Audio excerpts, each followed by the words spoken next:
Cette séquence permet d'acquérir les compétences reliées au concept de roche sédimentaire. L'objectif est de comprendre comment se forment les roches sédimentaires et les critères qui permettent de les reconnaître macroscopiquement.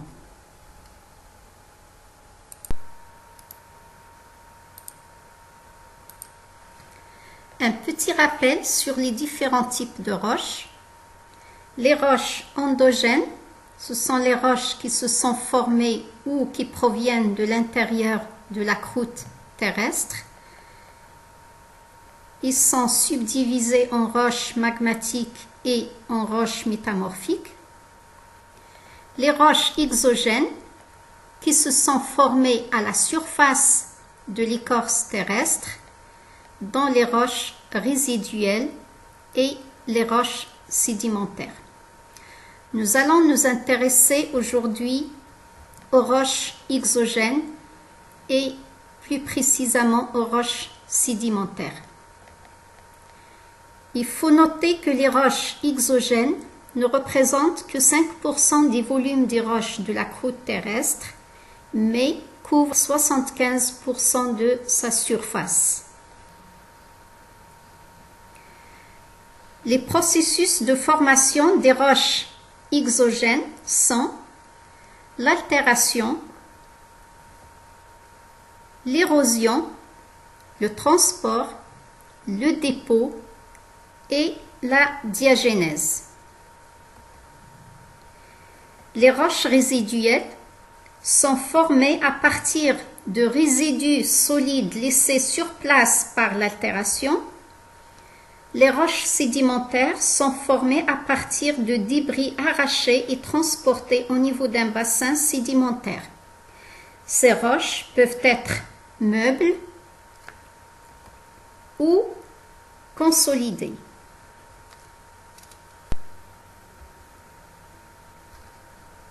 La première question à laquelle nous allons envisager de répondre est comment se forment les roches sédimentaires.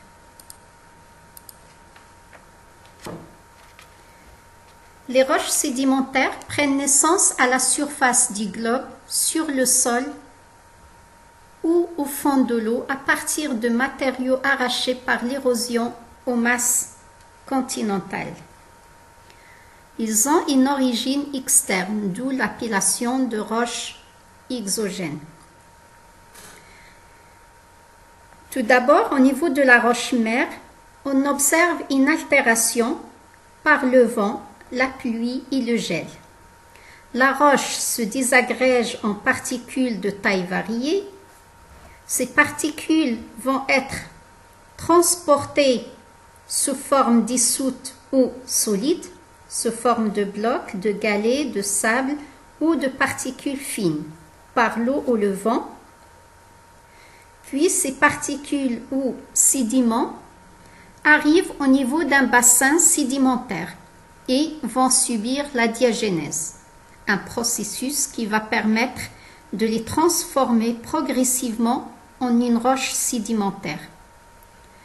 Ce processus peut prendre plusieurs millions d'années. Les sédiments subissent une compaction, ce qui entraîne une déshydratation. À ce stade, il s'agit encore de sédiments et ces sédiments ont été compactés et déshydratés. Ils vont subir une cimentation, c'est-à-dire que les grains vont se lier par un ciment et on aura formation d'une roche sédimentaire.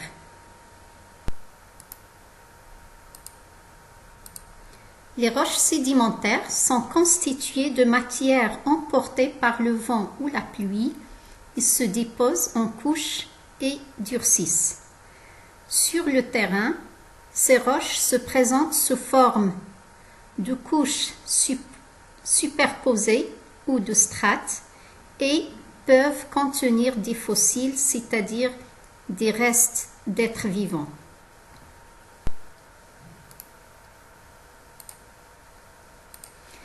Pour récapituler, les processus de formation des roches sédimentaires sont tout d'abord l'altération, c'est l'ensemble des processus qui vont désagréger une roche et rendre sa matière mobilisable. L'altération peut être chimique ou mécanique. L'érosion, c'est la mobilisation de cette matière. Le transport, les agents de transport sont l'eau, le vent ou glacier. Le dépôt ou la sédimentation, soit sous forme de particules ou par précipitation chimique.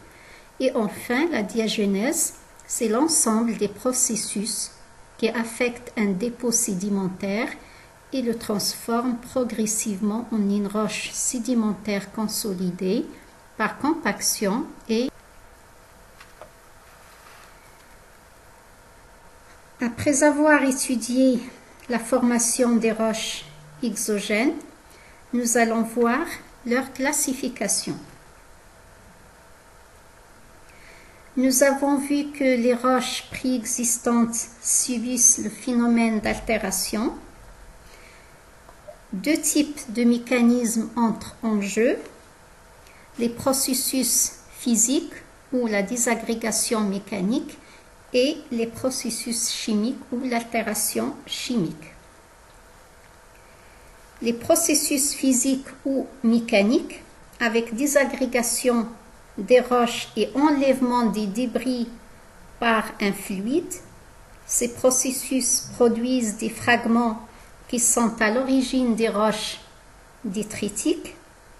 Les processus chimiques où l'eau joue un rôle important, il s'agit de dissolution par les eaux plus ou moins chargées en dioxyde de carbone CO2, ce qui donne des solutions de lessivage qui sont à l'origine des roches chimiques.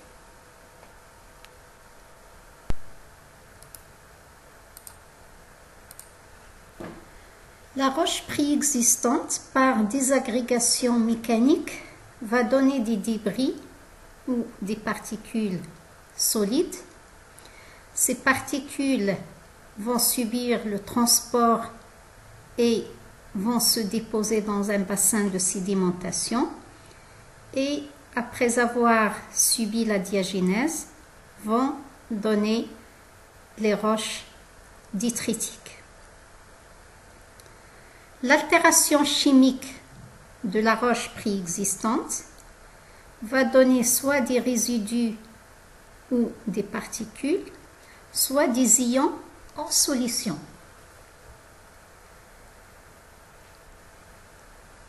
Ces ions, par transport et précipitation, donnent des roches chimiques et s'ils sont utilisés par des organismes, ils vont donner des roches biochimiques.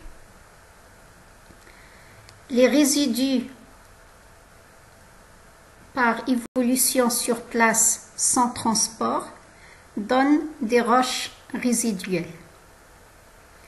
Les roches détritiques, biochimiques et chimiques sont des roches sédimentaires. Les roches sédimentaires et les roches résiduelles forment le groupe des roches exogènes. Nous allons commencer par les roches détritiques.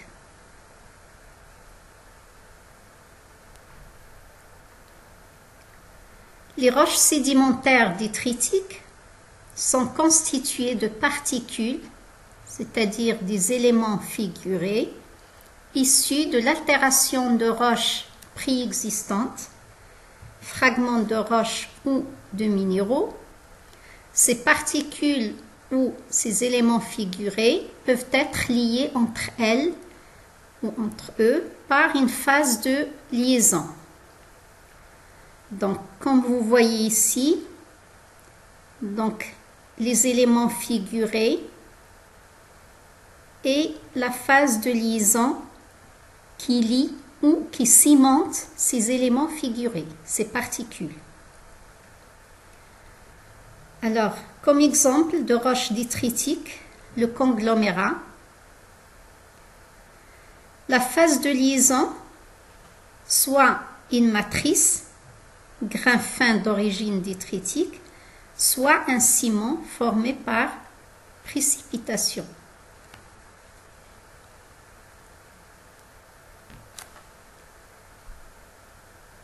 Les roches sédimentaires détritiques sont classées selon la taille des éléments figurés,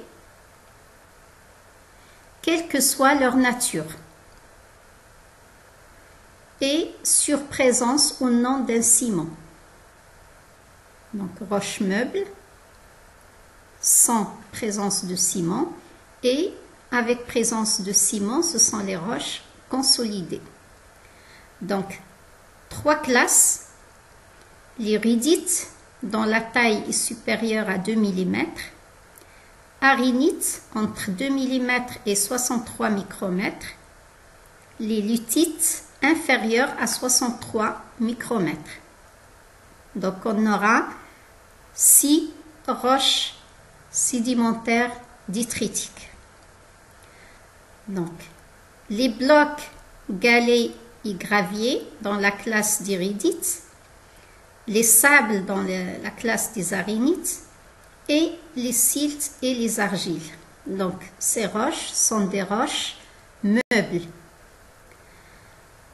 Pour les roches consolidées, les éléments figurés supérieurs à 2 mm, les conglomérats, la roche c'est le conglomérat. Ensuite, la deuxième classe, c'est les grès et les pylites. Alors, comme exemple, donc l'argile, qui est une roche meuble, fin grain de quartz, composé donc de grains de quartz. Alors l'argile, c'est une roche sédimentaire souvent meuble qui, imbibée d'eau, peut former une pâte plus ou moins plastique pouvant être façonnée et durcissant à la cuisson. Il a une dureté très faible, constituée de minéraux argileux accompagnés d'impuretés qui lui donnent des couleurs variées, rouge, vert ou blanc. Pylite, roche consolidée. Donc, grain fin, c'est les siltites et grain très fin, argilite. Dans les arénites, donc, comme roche meuble, exemple le sable, constitué de minéraux isolés en grains, quartz, feldspath, mica, d'hybrides coquillés calcaires de 0 à 100%. Et dans les roches consolidées, les grès, donc le classement selon la nature des éléments figurés et des ciments, ciments soit carbonatés, soit siliceux ou ferrugineux. Donc l'aspect assez homogène, les grains donc à plus de 85% de quartz sont plus ou moins recristallisés et pris dans un ciment siliceux, calcaire ou argileux. La couleur claire de blanche brillante à grise, rosée ou même verte selon la nature du ciment. La dureté, il raille le vert puisqu'il est constitué de grains de quartz. Donc, la roche meuble, après consolidation, donc va donner du grès qui est une roche consolidée. Dans l'érudite, donc les éléments grossiers, on a comme exemple les conglomérats. Donc, de type les puddings, quand les éléments figurés sont arrondis, et les brèches pour les éléments figurés anguleux. On a des conglomérats polygéniques éléments de différentes origines, et monogéniques, les éléments de même origine. Donc les conglomérats sont formés de fragments d'autres roches. Alors ici, conglomérat pudding et le conglomérat de type brèche. L'aspect, donc élément arrondi d'origine détritique pris dans un ciment plus fin ou élément anguleux, donc tout dépend de la nature des conglomérats. La couleur selon les composants et la dureté aussi selon les composants.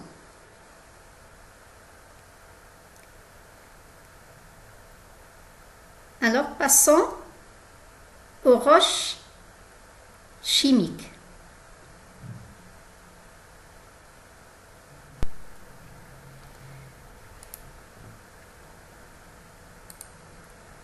Les roches sédimentaires chimiques se forment par précipitation d'éléments dissous dans une solution H2O. 3 classes sont à distinguer. Les roches chimiques calcaires contenant du CaCO3, les roches chimiques siliceuses contenant du SiO2 et les roches sédimentaires évaporitiques. Alors dans les roches calcaires, comme exemple le calcaire oolitique, donc constitué de petites sphères de CaCO3 dont la taille est inférieure à 2 mm autour d'un noyau. Donc ici vous avez les petites sphères qu'on appelle les oolites.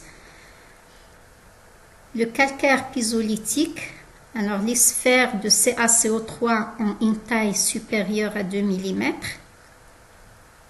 Le calcaire dolomitique, donc calcaire CaCO3 ou de la dolomie CaMg, CO3 2 fois.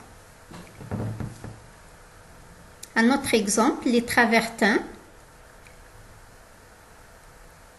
donc issus des sources d'eau chargées en CaCO3 avec des débris ou des empreintes de végétaux. Dans les roches sédimentaires chimiques siliceuses, comme exemple le silex, qui contient des concrétions de silice dans des calcaires et des marnes. Les évaporites, comme exemple le selgem ou le gypse. Alors le selgem ou la halite, NaCl, formé par évaporation d'une solution de chlorure de sodium, exemple évaporation d'eau de mer, et le gypse, CaSO4 H2O 2 fois, évaporation d'une solution de sulfate. Alors quelques exemples de roches sédimentaires chimiques. Dans les roches calcaires, donc on a le calcaire oolitique qu'on a vu dans la diapositive précédente, les travertins, les roches siliceuses comme le silex et les évaporites. Donc on a vu l'exemple des gypses et de la halite.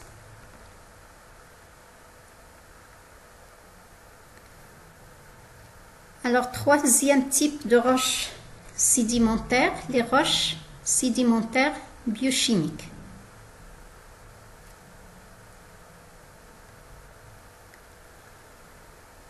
Les roches sédimentaires biochimiques, leur matière provient de restes d'organismes vivants ayant fixé des éléments dissous dans l'eau. 3 classes sont à distinguer. Donc les roches sédimentaires biochimiques calcaires, constituées de tests d'organismes calcaires. Alors comme exemple, calcaire lumachel, qui contient des débris de lamellibranches, les calcaires à polypiers, construction récifale ou coraux, la craie, débris d'algues unicellulaires, et le phalone, sable calcaire avec débris de coquilles de lamellibranches et de gastéropodes. Dans la classe des roches siliceuses, diatomites comme exemple, qui contiennent des débris de coquilles de diatomées, très légères, absorbants et abrasifs. Et le troisième type ou la troisième classe, c'est les roches carbonées. Alors, comme exemple, les tourbes, les lignites, le charbon et le pétrole. Donc, la tourbe constituée de débris végétaux, lignite avec une structure fibreuse, ligneuse, le charbon, grande concentration de carbone, et le pétrole, matière organique, hydrocarbures, dégradation des planctons par des bactéries.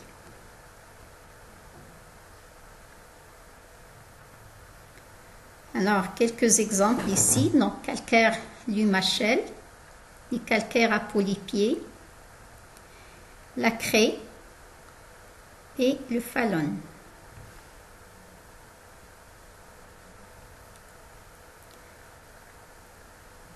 Donc, une description du calcaire oolitique et du calcaire coquillier. Donc, l'aspect, c'est une roche homogène, de couleur claire blanche. Elle est assez compacte, mais raillée par le métal et ne raille pas le verre, pas de grains de sable quartzeux.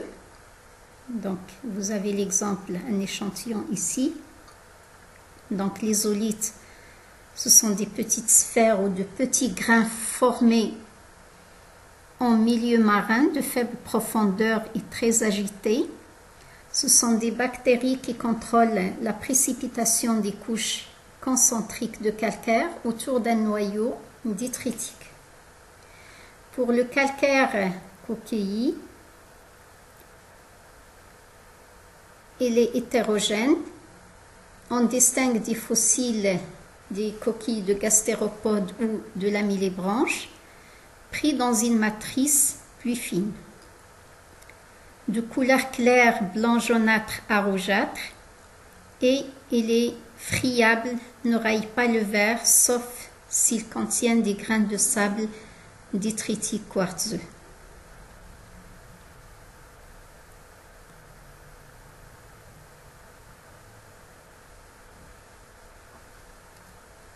Alors, d'autres exemples, donc le pétrole, lignite, la tourbe et le charbon, donc qui sont des roches sédimentaires biochimiques.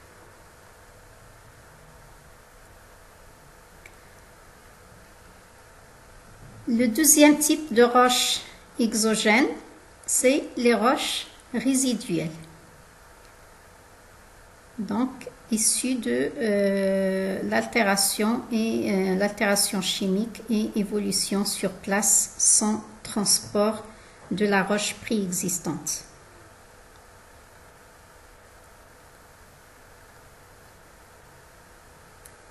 Donc, résidus solides laissés sur place par l'altération. Ils peuvent être meubles ou consolidés. Donc, comme exemple, la bauxite, formée par l'altération des roches endogènes et exogènes, ou des aluminosilicates, élimination des éléments solubles, concentration en aluminium. Donc, coloré en rouge par les oxydes de fer. Donc, vous avez un exemple dans ces échantillons.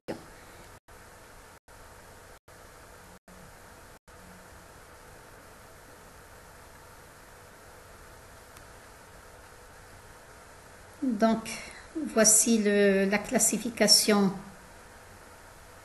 des roches exogènes. Donc, à la fois les roches résiduelles et les roches sédimentaires constituées donc de roches détritiques, biochimiques et chimiques.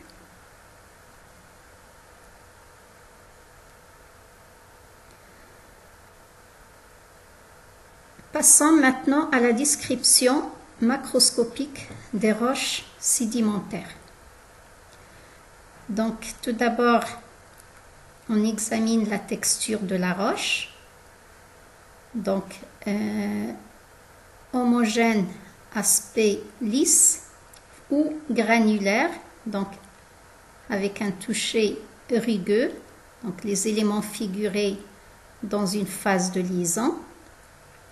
La dureté, donc selon les constituants, donc en suivant l'échelle de dureté ou l'échelle de Mohs. Est-ce qu'il se raille à l'angle, à l'acier? Est-ce qu'il raille le verre? Les cassures de la roche. Donc l'échantillon, il peut être massif, friable ou conchoïdal. La couleur de la roche, gris-noir, donc présence de matière organique. Couleur ocre, rouge, présence d'oxyde de fer. On examine également le test HCl, l'acide chlorhydrique. Donc, s'il y a une réaction positive à l'HCl, donc présence de CaCO3, roche calcaire. Les éléments constitutifs de la roche, donc à la fois les éléments figurés et la phase de liaison. Donc, la taille des éléments figurés, la forme, la nature. Et le type de phase de liaison, type de ciment, donc le type ciment ou matrice et sa nature. Ce qui nous permet donc de déterminer le nom de la roche.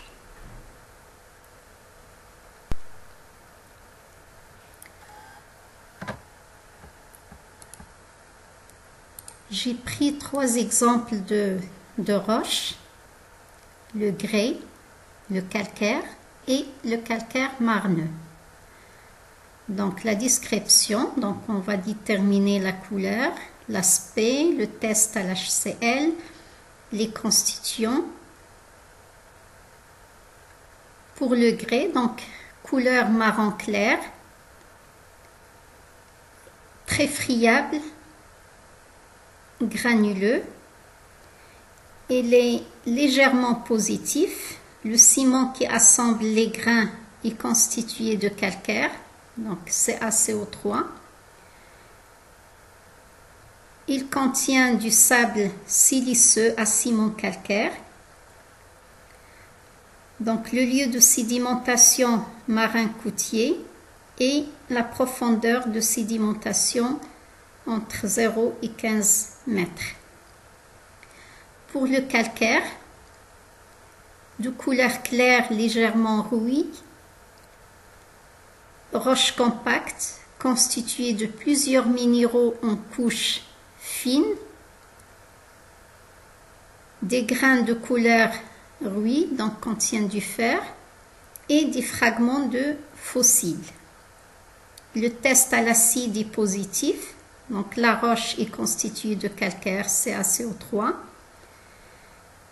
et contient des petites sphères calcaires et des débris de coquilles. Le lieu de sédimentation marin riche en dioxyde et la profondeur de sédimentation entre 15 et 50 mètres. Pour le calcaire marneux, de couleur marron, roche compacte, contient des fossiles, des ammonites par exemple, légèrement positive à l'acide. La roche est constituée de calcaire CaCO3 et contient des carbonates de calcium et argile. Lieu de sédimentation marin profond et profondeur supérieure à 50 mètres. Quelques exemples de texture des roches sédimentaires. Donc, texture clastique consistant en fragments brisés et érodés de roches et ou de minéraux et ou fragments de coquilles préexistants. Les roches clastiques peuvent avoir leurs composants individuels cimentés par la calcite, l'oxyde de fer. La texture cristalline, constitués de cristaux qui ont été précipités à partir d'une solution, qui sont emboîtés comme les pièces d'un puzzle en 3 dimensions, donnant ainsi à la roche une grande force sans matériaux de cimentation. Exemple, les calcaires. Texture organique principalement constituée de débris organiques bien conservés, tels que plantes, coquilles ou os. Exemple, charbon, calcaire, coquille.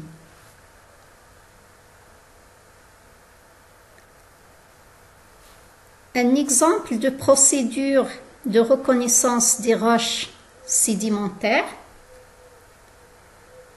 Donc, à commencer par la texture. Donc, s'il est homogène et ou lisse, ou hétérogène, rugueuse et granulaire.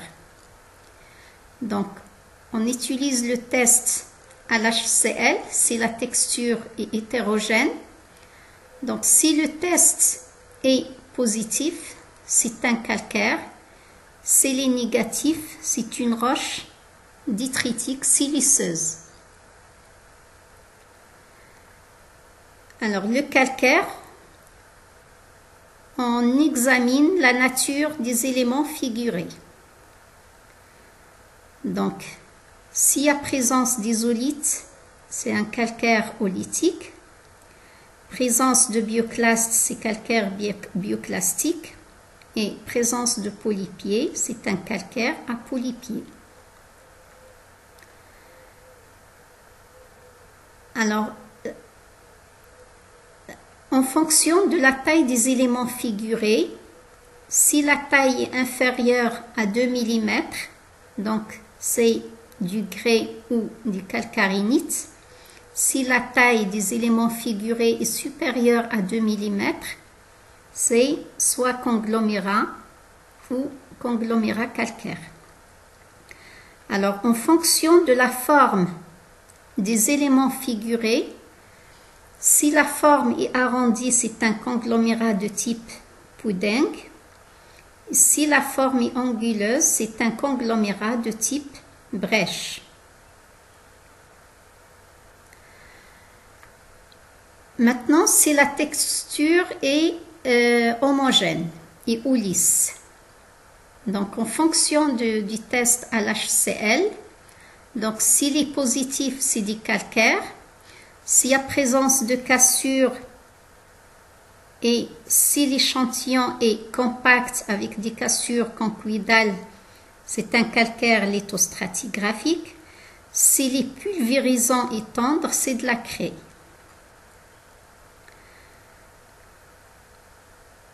Alors, si le test est négatif et présence de cassure irrégulière et s'il se raille à l'angle, c'est une roche évaporitique. Donc, on peut tester aussi le goût de la roche. Donc, s'il est salé, c'est de la halite. S'il est non salé, c'est du gypse. Alors, si la dureté, s'il raille le verre, donc il a une dureté importante, c'est du silex. Si l'échantillon est pulvérulent et tendre, donc s'il a une densité très faible, c'est de la diatomite. Sinon, si le col il est humide, c'est des argiles. Donc, c'est un exemple de procédure de reconnaissance, donc en se basant sur la texture de la roche. Donc, il est à noter que ce tableau n'est pas exhaustif. Donc, voilà en ce qui concerne donc, les roches exogènes en général et plus particulièrement les roches sédimentaires.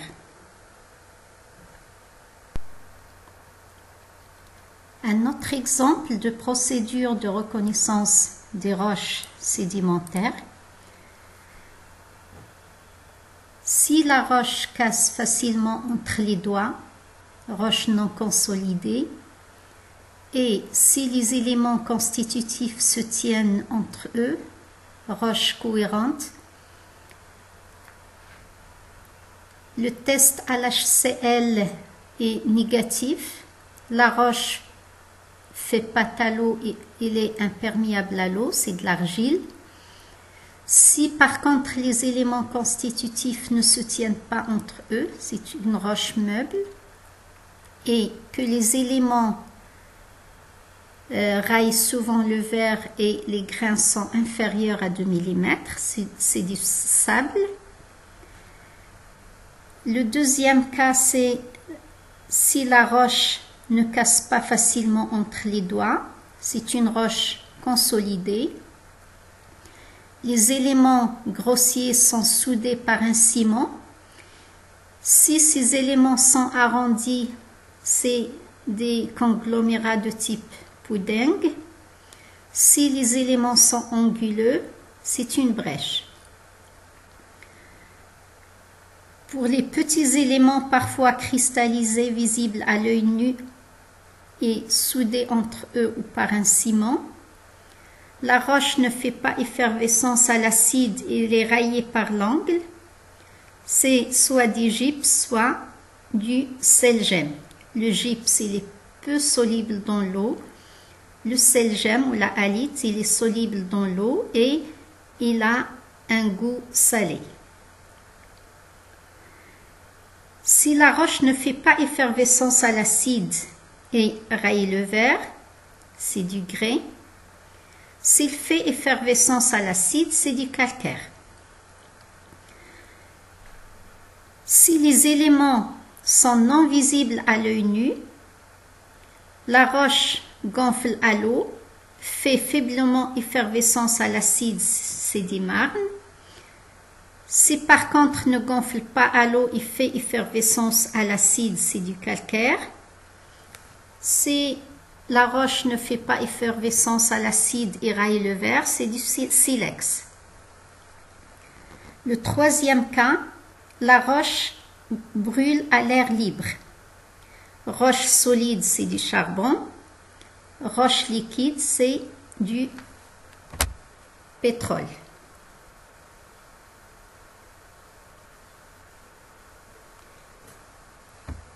Alors j'espère avoir donné un maximum d'informations concernant la genèse et la classification des roches exogènes. À bientôt pour une nouvelle séquence qui portera sur les clés de détermination des roches, à la fois endogènes et exogènes.